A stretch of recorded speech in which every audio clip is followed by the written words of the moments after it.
Seorang wanita muda dalam sikap yang mencurigakan berdiri di pinggir geladak sambil memegang terali kapal. Ia tampak sedang bersiap-siap hendak melakukan upacara bunuh diri, melompat dari lantai kapal itu. Baru saja ada di antara anak buah kapal berusaha mendekatinya, mencoba mencegah perbuatan nekat itu. Tetapi wanita muda itu mengancam akan segera terjun kalau sampai anak buah kapal itu mendekat.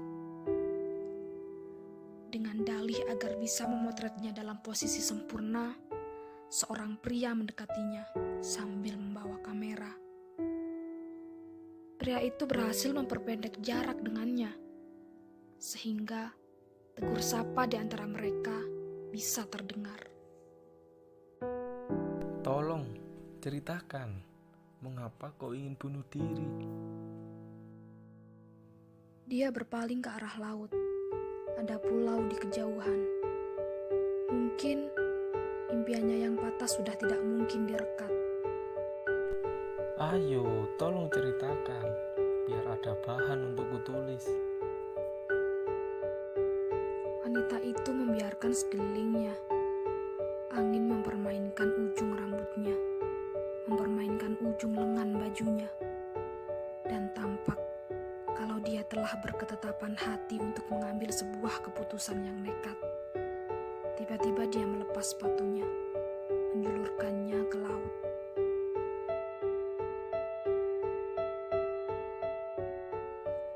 Ini dari dia.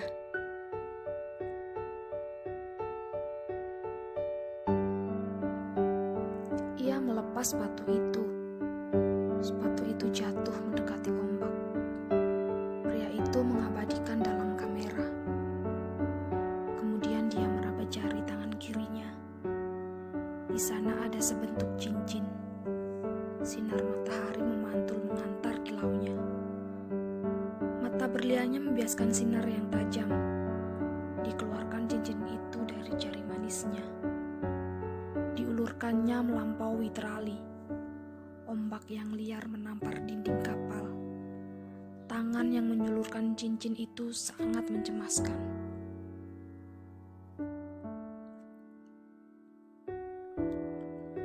Ini dari dia. Semua yang ada padaku yang berasal darinya akan kubuang ke laut. Sengaja hari ini kupakai semua yang pernah dia berikan kepadaku untuk kubuang satu persatu ke laut.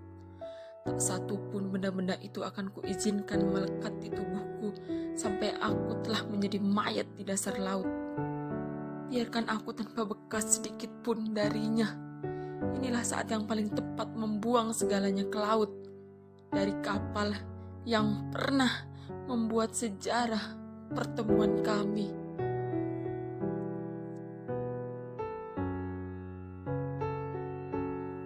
Wanita muda itu mulai melepas kancing-kancing bajunya, melepaskan pakaiannya, dan membuangnya satu persatu ke laut. Upacara pelepasan benda yang melekat di tubuhnya, dia akhiri dengan melepas bagian akhir tubuhnya, membuangnya ke laut.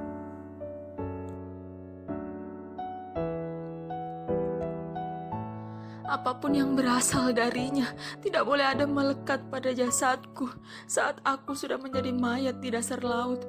Biarkan laut membungkus jasadku seperti kain pembungkus mayat. Biarkan air asin menggarami tubuhku tanpa sehelai benang penyekat.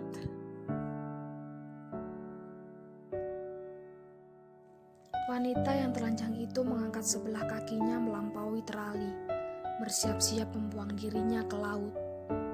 Pria itu membidikkan kamera ke arahnya. Di dalam lensa terhampar pemandangan yang fantastis. Wanita muda dalam ketelanjangannya berdiri di tepi geladak dengan latar ombak dan burung camar. Sebuah pulau berbentuk bercak hitam di kejauhan samudera terlukis di sampingnya dalam bingkai lensa. Sebelum melompat, dia menoleh ke arah pria itu. Seperti ada sesuatu yang terbesit di benaknya yang hendak dia sampaikan sebelum dia melompat mengakhiri ombak.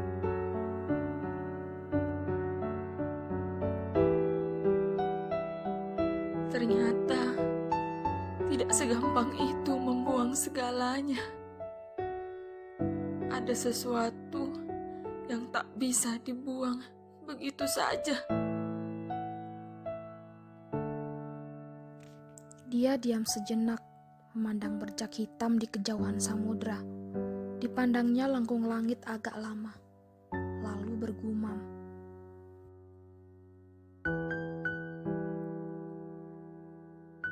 Bekas bibirnya. Bekas bibirnya tak bisa kubuang begitu saja.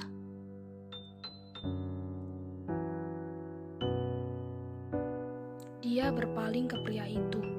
Tatapannya lembut menyejukkan. Lama. Dan agak lama mata itu memandang dalam tatapan yang mengambang.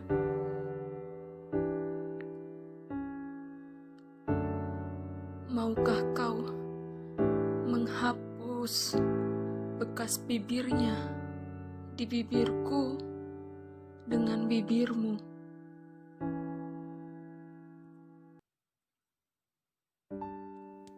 Pria itu tersentak mendengar permintaan itu. Sangat mengejutkan. Dan rasanya tak masuk akal diucapkan olehnya. Permintaan itu terasa datang dari orang yang sedang putus asa. Pria itu mencermati wajahnya dalam lensa kamera yang mendekat. Pemulas bibir berwarna merah tembaga dengan sentuhan warna emas memoles bibirnya, menyiratkan gaya aksi untuk kecantikan seulas bibir.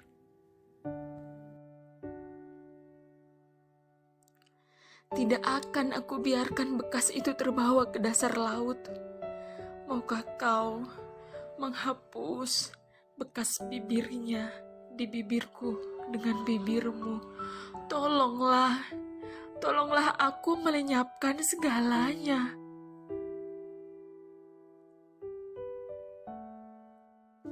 Orang-orang yang terpaku di pintu lantai geladak berteriak, "Lakukan, lakukan!" pada pria itu. Seseorang muncul di pintu lantai geladak membawa selimut terurai, siap menutup tubuh wanita yang telanjang itu.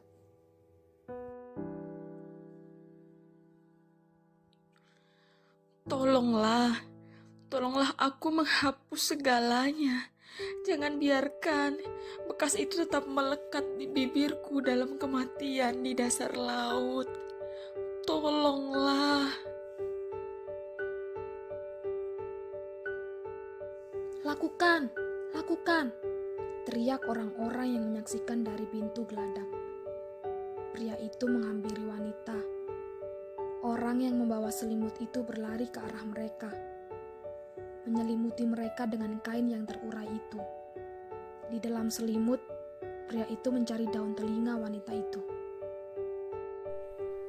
Masih adakah bekas darinya di bagian lain tubuhmu yang harus kuhapus dengan bibirku?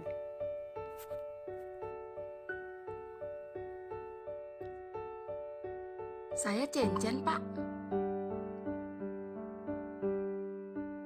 Wanita itu memperkenalkan dirinya. Begitu pria itu selesai menyampaikan cerpen lisan dan berada kembali di antara penonton. Saya menggembari cerpen-cerpen Bapak. Saya mahasiswi Fakultas Sastra semester 7. Saya senang sekali bisa bertemu dengan Bapak, pengarang dari cerpen-cerpen yang telah banyak saya baca.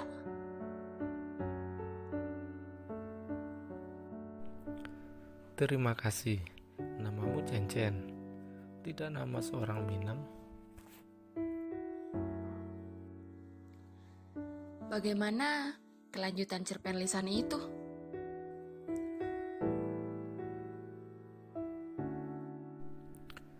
Kau yang harus melanjutkannya. Kalian, para pendengarnya. Sejak saat itu mereka akrab. Pria itu seperti muda kembali. Berdua kemana-mana di dalam kampus kayu tanam, maupun ke Danau Singkarak, Desa Blimbing, Batu Sangkar, Bukit Tinggi, Lembah Harau, Tabek Patah, Kota Gadang, Danau Maninjau, Ngalau Indah, Lubang Jepang, Ngarasianok, Lembah Anai, dan Istana Pagaruyung. Esok adalah hari terakhir pria itu di kayu tanam. Dia harus kembali ke kehidupan rutin di Jakarta. Perpisahan itu mereka habiskan di kawasan wisata di luar kota Padang Panjang. Sebuah kawasan semacam taman, berisi rumah gadang dari berbagai daerah di Minangkabau. Kawasan itu bersebelahan dengan lokasi pusat dokumentasi dan informasi kebudayaan Minangkabau. Tempat itu sejuk, diliputi kabut, terkenal sebagai kota hujan.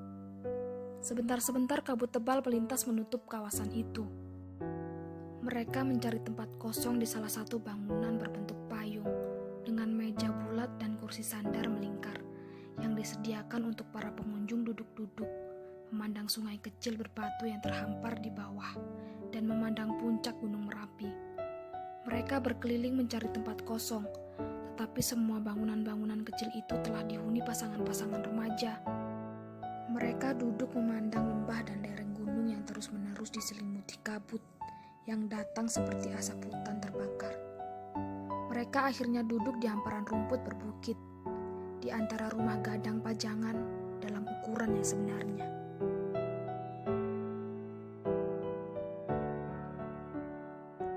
Selama 5 hari, siang dan malam, kita tak pernah berpisah. Malam, kita duduk berdekatan di warung-warung, membiarkan kopi dingin sambil kita berpandangan. Aku mendengar proses kreatifmu, sedang kau mendengarkan riwayat dan asal-usul tempat-tempat yang akan kita kunjungin besok pagi. Kita tidak menghiraukan mata-mata yang memandang kita. Kita biarkan percakapan-percakapan mereka tentang kita. Tanganku kau pegang, dan aku merebahkan kepala ke bahumu dalam udara dingin kayu tanam. Semua itu akan menjadi kenangan. Besok kau akan pulang, dan aku akan kembali ke kampus. Kita pergi ke lubang Jepang, masuk ke dalam kegelapan gua, kemudian berdua kita di dalam, tanpa seorang pengunjung pun mengawasi kita. Aku berbisik, seolah kita masuk ke dalam kamar pengantin dan kau meminta lampu untuk dipadamkan.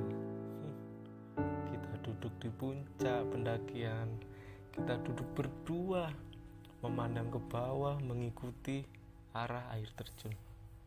Lembah kita lihat dari ketinggian dan tempat itu sangat sunyi. Kita biarkan kera-kera mendekat dan kita tidak merasa terganggu olehnya. Kita biarkan pedagang kelapa muda itu meletakkan sebutir kelapa dengan 2 penyedot di lubang tempurungnya. Kita tidak hiraukan dia turun meninggalkan kita dan membiarkan kita berdua menikmati kelapa muda yang kita pesan. Kita benar-benar berdua di tempat sunyi itu. Kita menyedot air kelapa muda itu dengan 2 alat sedotan dari lubang tempurung yang sama. Aku satu dan kau satu. Dan terkadang kening kita bersentuhan pada saat menyedot air kelapa muda itu. Kita pun lupa mana milikku dan mana milikmu pada saat kita mengulang menyedot air kelapa muda itu. Kita sudah tidak menghiraukannya. Sesekali kedua pengisap air kelapa itu kita gunakan keduanya sekaligus bergantian sambil kau menatap tepat ke mataku dan aku menatap tepat ke matamu. Aku yakin hal itu kita lakukan semacam isyarat yang tak berani kita ucapkan. Kelapa itu kita belah, kau sebelah dan aku sebelah. Alangkah indahnya semua itu. Kenangan itu akan kubawa pulang.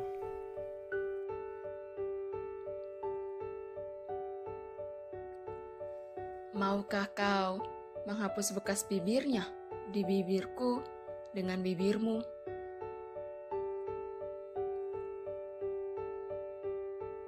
Pria itu mendekat kepadanya. kabut tebal datang kepada mereka. Begitu tebal kabut itu, seolah mereka terbungkus di dalam selimut yang basah. Tak tampak sesuatu pun dalam jarak 2 meter. Kelambu kabut itu menutup mereka dari pandangan dunia. Mereka berguling-guling di atas rumput dalam kepompong kabut. Masih adakah bekas yang lain di bagian tubuhmu yang harus kuhapus dengan bagian tubuhku? Dia menggeliat di dalam kabut. Dicarinya telinga pria itu.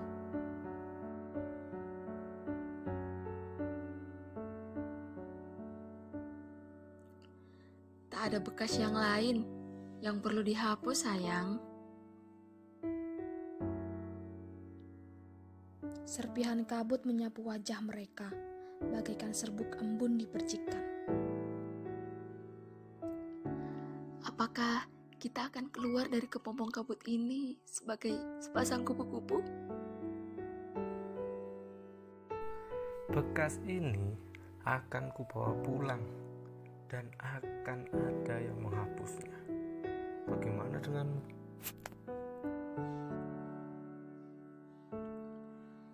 Akan kutunggu bekas yang baru di bekas yang lama darimu.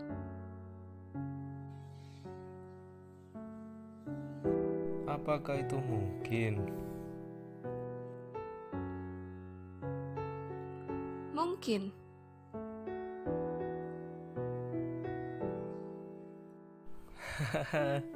Aku 54 dan kau 22. Itu tidak mungkin. Mungkin.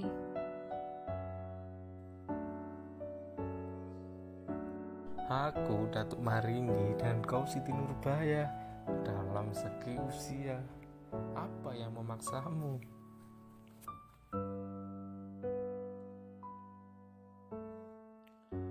Entahlah, aku pun tak tahu. Mereka turun dari puncak bukit itu berpegangan tangan. Wanita itu memegang erat jari-jari pria. Dan pria itu memegang erat jari-jari wanita. Seolah ada lem perekat di antara jari